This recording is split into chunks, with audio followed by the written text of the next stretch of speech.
মেসিকাণ্ডে তৃতীয়বারের জন্য হাজিরা বিধাননগর দক্ষিণ থানায় হাজিরা দিলেন প্রাক্তন ক্রীড়ামন্ত্রী অরূপ বিশ্বাস। টিকিটের কালোবাজারি নিয়ে প্রশ্ন করা হবে বলেই খবর পুলিশ সূত্রে। 22,000 টিকিট কাদের দেওয়া হয়েছিল? অরূপ বিশ্বাস যাদের নিয়ে ঢুকেছিলেন একেবারে মেসির সামনে, তাদের কাছে কি কোনো বৈধ টিকিট ছিল?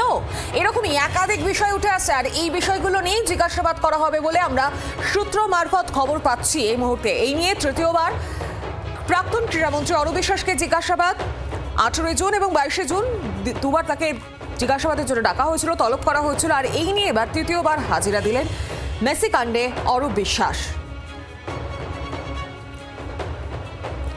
আরো বিস্তারিত জানি, সরাসরি আমার সঙ্গে রয়েছেন প্রতিনিধি নান্টু হাজরা। নান্টু, একাধিক বিষয় উঠে আসছে, যেমনটা আমরা সূত্র মারফত জানতে পারছি যে এই যে 22,000 টিকিট কাদের দেওয়া হয়েছিল, যাদের নিয়ে তিনি মেসির একদম সামনে চলে গিয়েছিলেন, তাদের কাছে কি বৈধ টিকিট ছিল কিনা, এই প্রশ্নগুলো তাকে জিজ্ঞাসা করা যেতে পারে, তাই তো? দেখো, একেবারেই একাধিক প্রশ্ন রয়েছে। তার কারণ তোমাকে জানিয়ে রাখি যে 30শে মে শতদ্র দত্ত বিধাননগর দক্ষিণ থানায় যে অভিযোগ দায়ের করেছিলেন, সেই অভিযোগের ভিত্তিতেই কিন্তু তাকে এই নিয়ে তৃতীয়বার জিজ্ঞাসাবাদের মুখোমুখি হতে হয়েছে অরূপ বিশ্বাসকে। এবং মূলত গত দুবার অর্থাৎ 18 তারিখ এবং 22 তারিখ তাকে যে জিজ্ঞাসাবাদ করা হয়েছিল, সেখানে তদন্তকারী অফিসার এবং তার সঙ্গে একটি টিম গঠন করে এই জিজ্ঞাসাবাদ করা হয় এবং পুরোটা ভিডিও রেকর্ডিং করা হয়। আজকেও কিন্তু একই রকমভাবে সেই টিম তারা কিন্তু জিজ্ঞাসাবাদ করছে এবং পুরোটা ভিডিওগ্রাফি হচ্ছে, এমনটাই আমরা পুলিশ সূত্রে জানতে পারছি।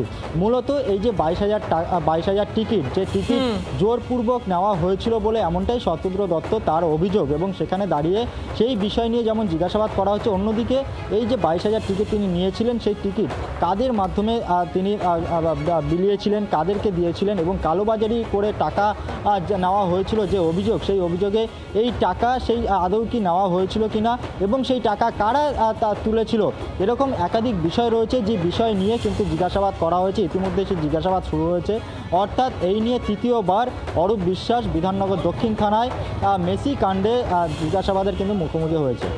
নান্টু, এখনো জিজ্ঞাসাবাদ পর্ব চলছে, তাই তো?